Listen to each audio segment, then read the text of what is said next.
All right, hey, what's going on? Back at it again here. So, today I want to talk about in this video a subject that is very near and dear to me, the psychological evolution of God. This is based a large part on uh, Uncle J. Jordan Peterson's biblical series on the Bible. And this topic is important to me because I guess I didn't grow up super religious, but my mom always had a. I guess my mom and my dad always had a spiritual aspect to them, although it wasn't very strong at times. Um, and so my journey to discover spirituality and understand religions was more specifically Christianity was a very personal journey. I wasn't forced into it as a child. And uh, why this is important to me is that it really helped me in many ways and still does. And so it's important for me to share what my current perceptions are of God specifically, and to have a conversation and to with all kinds of different people with different ideas, and to just continually refine my understanding of this massive subject. So to me, kind of when again, God is kind of a concept that people use a lot, but we rarely take time to dissect it or confirm we're talking about the same thing if it comes up in conversation. And so to me, there's kind of three big distinctions, or ways that people refer to God. And so the first is kind of as the creator of everything, right? So we kind of know now with science, as far as I understand, that the Big Bang occurred, and that was kind of the beginning of the universe. And whether something could have caused that, or whether it just happened as a purely physical action, or reaction, I don't know. And I don't know that anyone does. And so there's that idea of God going, who created the universe, if anything, who or what, right? Then we have the next branch of ways people might refer to God, which is in terms of specifically life on Earth, and I would say even more specifically, kind of the development of human consciousness. So again, whether it was a purely accidental, coincidental occurrence, that life occurred on Earth, or that subsequently we evolved to develop consciousness, or whether, let's say, some alien race, um, much more advanced alien race, or even future, much more advanced humans, kind of created us out of a petri dish, essentially, um, is another way that people could refer to God, right? As what created originally our consciousness. And the third one, which is kind of the one that I get into more here. So the first two, I really don't have an answer to those. Um, and while they are fascinating questions, they, as far as I know, nobody knows the answers to those definitively right now at this point in our understanding of the universe. And they don't really affect our day to day. And so, what this third piece, the psychological evolution of God, is really the aspect that affects us most on in our lives here on this earth. And that's the one that I want to focus on. And in many ways, this is the God that a lot of people do talk about.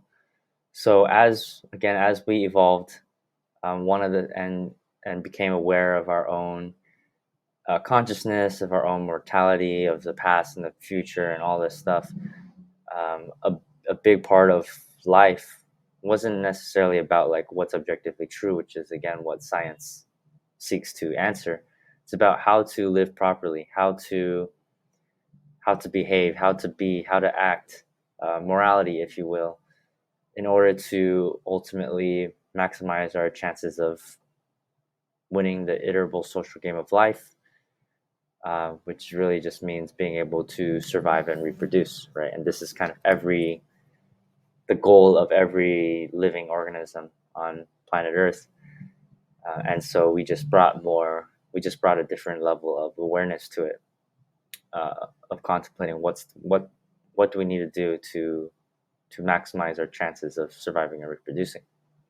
And so this is again where morality comes from.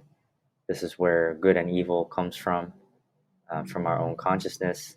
And so religion again is kind of a language of spirituality in the way that I see it.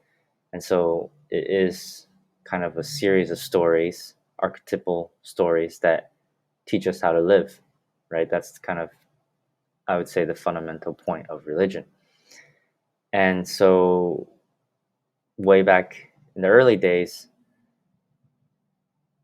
civilizations began by personifying deities as these mythical heroes or giants with superpowers. So if your tribe was big on hunting to survive, you might have had a god of hunting who had certain characteristic traits like physically athletic, generous, resilient, etc., etc. And these traits we can admire and seek to emulate. Again, with the desire to like be more like these gods, um, we can survive, right?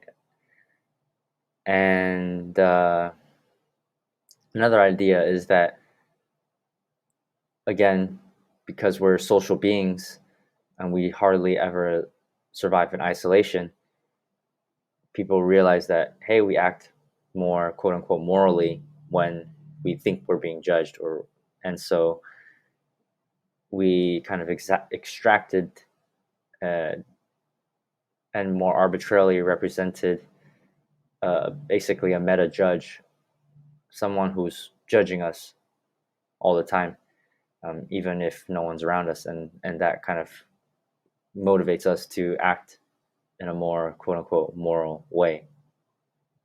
And so basically with the evolution, we see in early civilizations more direct deities with regards to things that they needed. So like corn, the sun, specific characters like hunters, god of war, things like that.